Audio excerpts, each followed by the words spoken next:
இயேசு ஆலயத்தை விட்டு புறப்படுகையில் அவருடைய சீடர்களில் ஒருவன் அவரிடம், போதகரே, பாரும், இவை எவ்வளவு பெரிய கற்கள், இவை எவ்வளவு மாபெரும் கட்டடங்கள் என்றார். அதற்கு இயேசு அவர்களிடம், நீங்கள் இந்த பெரும் கட்டடங்கள் எல்லாவற்றையும் காண்கிறீர்கள் அல்லவா? ஆனால் இங்கே ஒரு கல்லின் மேல் இன்னொரு கல் இராதபடி ஒவ்வொரு கல்லும் தள்ளி வீழ்த்தப்படும் என்றார்.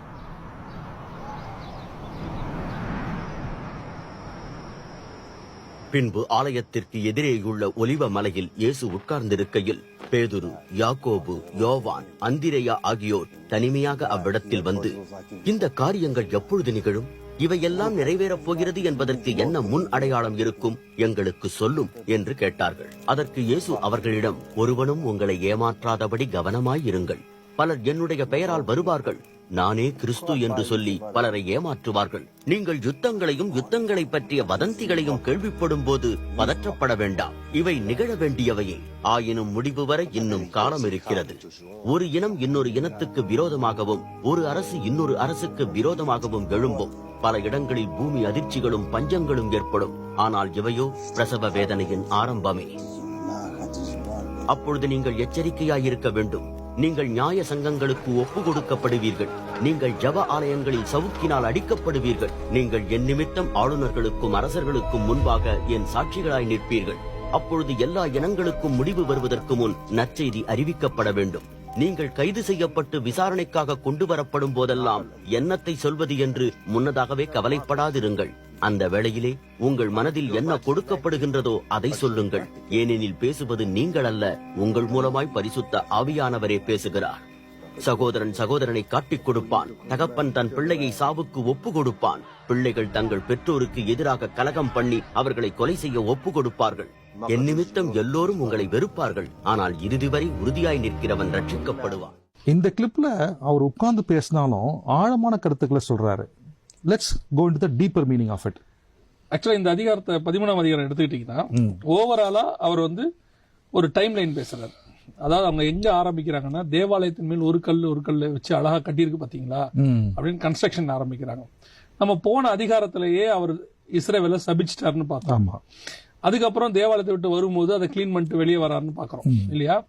இப்போ அந்த தேவாலயம் இடிக்கப்படுறத பத்தி பேசுறாரு. ஒரு கல்லின் மேல் ஒரு கல் இல்லாதபடி இடிக்கப்பட்டு போகும்னு ஆரம்பிச்சு இதுக்கப்புறம் நடக்கிறதான மொத்த விஷயத்தையும் இதுல பேசுறாரு. இது இயேசு கிறிஸ்து சிலுவையில் அறையப்பட்ட பிறகு இஸ்ரவேல நடக்க போற சம்பவம். ஒரு கல்லின் மேல் ஒரு கல் இல்லாதபடிக்கு இடிக்கப்பட்டு போகும் அப்படின்னு அவர் சொல்றாரு. இது எப்ப நடக்குது அப்படின்னு கேட்டீங்கன்னா, கிபி 70 தீத்துராயின் தலைமையில, அதாவது டைட்டஸ் அப்படின்னு சொல்லுவோம், சீசர் டைட்டஸ், அவருடைய தலைமையில தேவாலயத்தை இடிக்கிறாங்க. ஒரு கல்லின் மேல் ஒரு கல் இல்லாதபடிக்கு. இந்த ப்ராபசியோட பெரிய ஸ்பெஷாலிட்டி அந்த 2வது வசனத்துல இருக்கு. பெரிய விஷயம் அப்படின்னு கேட்டா, ஒரு கல்லின் மேல் ஒரு கல் இல்லாதபடிக்குன்றது அப்படி பெர்ஃபெக்ட்டா எப்படி நிறைவேறுச்சுன்னு கேட்டீங்கன்னா, தேவாலயத்துக்குள்ள தங்கம் நிறைய இருந்திருக்குது. இவங்க அது ரோமருடைய பழக்கம் எதை பிடிச்சாலும் தீக்கிரையாக்கிடுவாங்க. தீக்கிரையாக்கின உடனே அந்த தங்கம் எல்லாம் உருகி அது ஓடும் போது இவங்க அந்த தங்கத்தை எடுக்கிறதுக்காக கருங்கலா இடிச்சிட்டாங்க. அவங்க அப்படி இடிச்சு மொத்தமா எடுத்திருக்கிறாங்க. இந்த ப்ராபசி இது நடந்தது 70. அவ்வளவு கிளியரா சொல்லுவார், ஒரு கல்லின் மேல் ஒரு கல் இல்லாதபடிக்கு இடிக்கப்பட்டு போகும். இதை விட பெரிய ஆச்சரியம் என்னன்னா, செருபாபேல்ட்ட இந்த ஆலயத்தை கட்ட சொன்னார்ல, கட்ட சொன்னும் போது சொல்லுவாரு, ஒரு கல்லின் மேல் ஒரு கல் வச்சு கட்டும்பாரு. அங்கே ஒரு கல் மேல் ஒரு கல். இதே ஆலயத்தோட கல்ல ஒரு கல்லின் மேல் ஒரு கல் வச்சு கட்டுன்னு செருபாபேல்ட்ட சொல்லுவாரு. இயேசு சொல்லுவாரு, ஒரு கல்லின் மேல் ஒரு கல் அப்படி இடிக்கப்பட்டு போகும். அதோட அர்த்தம் என்னன்னா, கற்ற நானே இடிக்கவும் வல்லமை உள்ளவராக இருக்கிறேன். தேவன் உருவாக்குறவர் மட்டும் இல்ல, அவருக்கு விரோதமா போனா இடிக்கவும் அவர் வல்லமை உள்ளவராக தெரியும், இடிக்கவும் தெரியும். காயப்படுத்தி கட்டு போடுகிற கர்த்தர் அப்படின்னு இருக்கு. சரி, இப்ப இதுல என்ன டைம் லைன் இருக்கு? 13வது வசனம் வரைக்கும் எதை பத்தி சொல்லப்பட்டிருக்கு அப்படின்னு கேட்டா, சபை எடுத்துக்கொள்ளப்படுதல் அல்லது ஈஸியா புரியுறவங்களுக்கு வருகை, ரகசிய வருகை அப்படின்னு சொல்லுவாங்க. நிறைய பேர் ரகசிய வருகை இல்ல அப்படின்னு சொல்லுவாங்க. ரகசிய வருகை இருக்கு, ஆனா ரகசிய வருகைங்கிற வார்த்தை இருக்குதான்னு கேட்பாங்க. ரகசிய வருகைங்கிற வார்த்தை கிடையாது. அது இன்னைக்கு மாதிரி நமக்கு மீடியா வச்சு சொல்லி கொடுக்குற காலம்லாம் இல்லைன்றதுனால நமக்கு முன்னாடி உள்ள ஜெனரேஷன்ல உள்ள பரிசுத்தவான்கள் என்ன பண்ணாங்க, சரி இந்த பகிரங்க வருகைக்கும் இந்த வருகைக்கும் ஒரு டிஃபரன்ஸை காட்டணுன்றதுக்காக இதை ரகசிய வருகைன்னு அவங்க சொன்னாங்க. ஆக்சுவலா இது சபை எடுத்துக்கொள்ளப்படுதல் உபத்திரவ காலத்துக்கு முன்பதாக வரைக்கும், அது வரைக்கும் நடக்கிற சம்பவம் தான் இதுல இருக்கு. அதுல மிக முக்கியமாக இப்ப நம்ம இருக்கிறது எந்த காலகட்டம் அப்படின்னு பாத்தீங்கன்னு சொன்னா, 5வது வசனத்துல இருந்து அந்த 8வது வசனம் வரைக்கும் உள்ளதுல நாம இருக்கிறோம். இப்ப அதாவது நானே கிறிஸ்து என்று சொல்லி அநேகரை வஞ்சிப்பார்கள் அப்படின்னு இருக்கு இல்லையா. இன்னைக்கு நீங்க மட்டும் பாத்தீங்கன்னா ஏறக்குறைய 3000 to 4000 பேர் வரைக்கும் நானே கிறிஸ்து என்று சொல்லி இது வரைக்கும் வந்திருக்கிறாங்க. இப்போ உலகத்துல ஏறக்குறைய 10 to 18 பேர் உயிரோட இருக்கிறாங்க, நான் தான் கிறிஸ்துன்னு சொல்லி. அதை விட முக்கியமா விசாரியன் ஒருத்தர் செர்பியால, அவர் தான் அதிகமாக நான் கிறிஸ்து என்று சொல்லி ஜனங்களை வஞ்சிச்சவர். இவர் கல்ட்டுன்னு சொல்லி இருக்கும், நீங்களே பார்க்கலாம். சோ இவருடைய காலம். இரண்டாவது, யுத்தங்களின் செய்திகளையும் நீங்கள் கேள்விப்படுவீர்கள் அப்படின்னு இருக்கு. இந்த யுத்தங்கள் செய்தி தான் இனி வரப்போறதான மிக முக்கியமான யுத்தங்களை குறித்து சொல்லப்பட்டிருக்கிறது. அதுக்கு அடுத்து ஜனத்துக்கு விரோதமாய் ஜனம், ராஜ்யத்துக்கு விரோதமாய் ராஜ்யம், பூமி அதிர்ச்சி, பஞ்சம், இவை எல்லாம் உண்டாகும் அப்படின்னு சொல்லப்பட்டிருக்கு. இதெல்லாம் இப்ப நம்முடைய காலத்துல நடைபெற்றுக் கொண்டிருக்கிற மிக முக்கியமான சம்பவம், கரண்ட் ஈவெண்ட். இப்ப அதாவது இந்த 13ஆம் அதிகாரத்துல சொல்லப்படுகிற 5வது வசனத்திலிருந்து 8வது வசனம் வரைக்கும் உள்ளதெல்லாம் நீங்க பாத்தீங்கன்னு சொன்னா இந்த கரண்ட் ஈவெண்ட்ல நடந்துகிட்டு இருக்கிறதான மிக முக்கியமான சம்பவம், இனி நடக்க போற சம்பவம், யுத்தங்களின் செய்திகள், இது எல்லாமே இனிமேல் நடக்க போறதான ஒரு மிக முக்கியமான விஷயம்.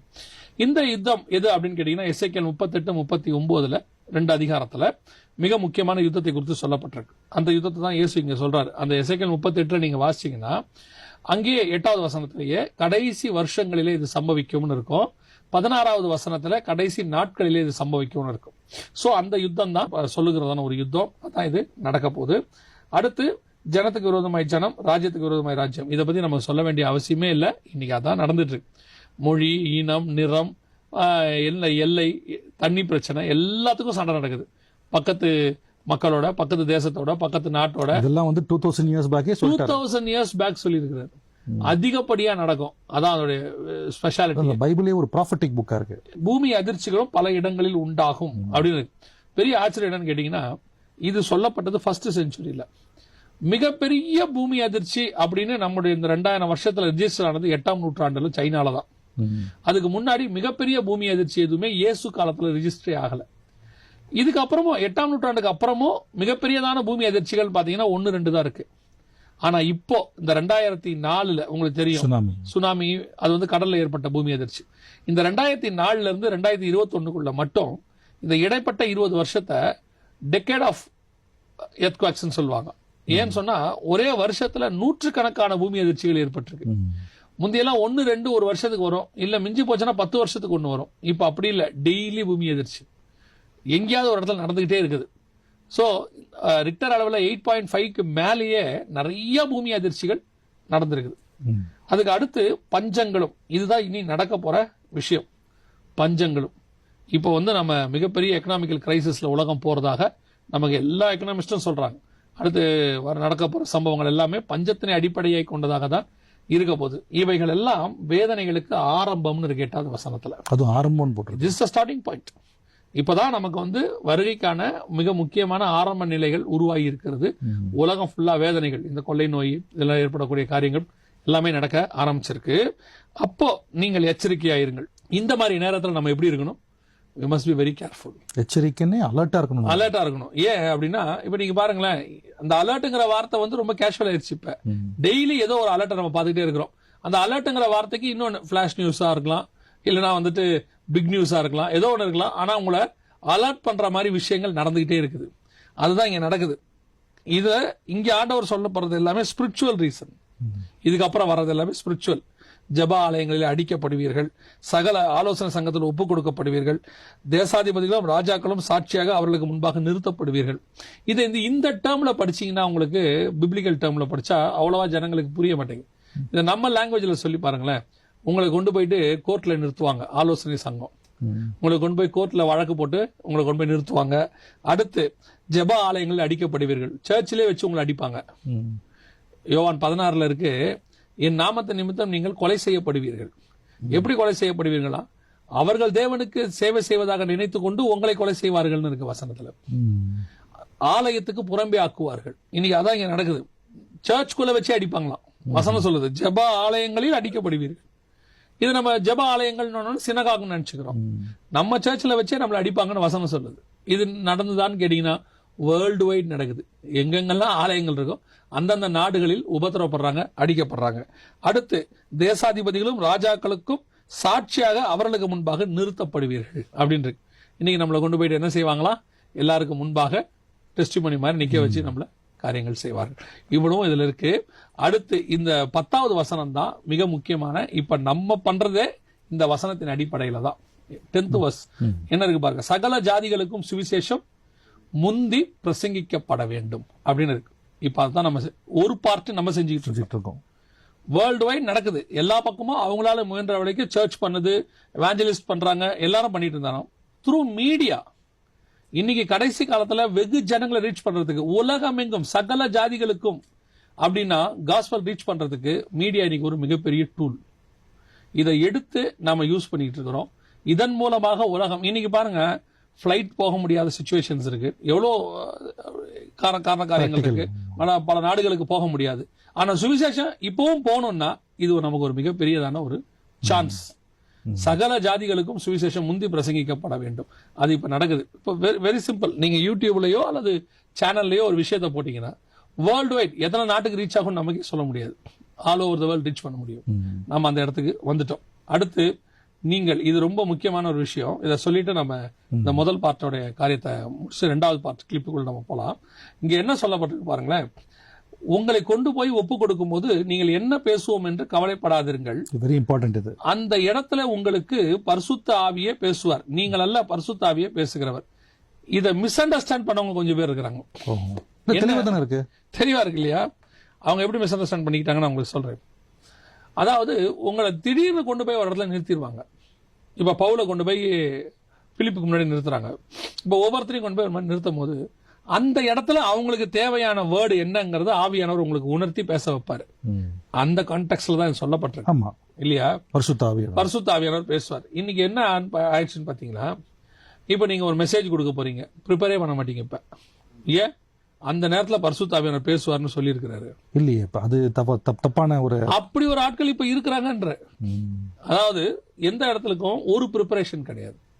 டீச்சிங் ஒரு காலேஜுக்கு போறாங்க, நானே ஒரு சிலரை பார்த்திருக்கிறேன், இன்வைட் பண்ணிருக்கிறேன்.